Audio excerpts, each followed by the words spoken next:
Hello friends, I hope you are doing well.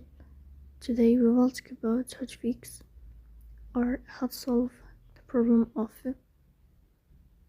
deactivate account on Shazam. You go to settings. Here we go to apps, default apps, app settings. In this list we will search about Shazam and we click here in this page. Then we click on first stop and we click OK.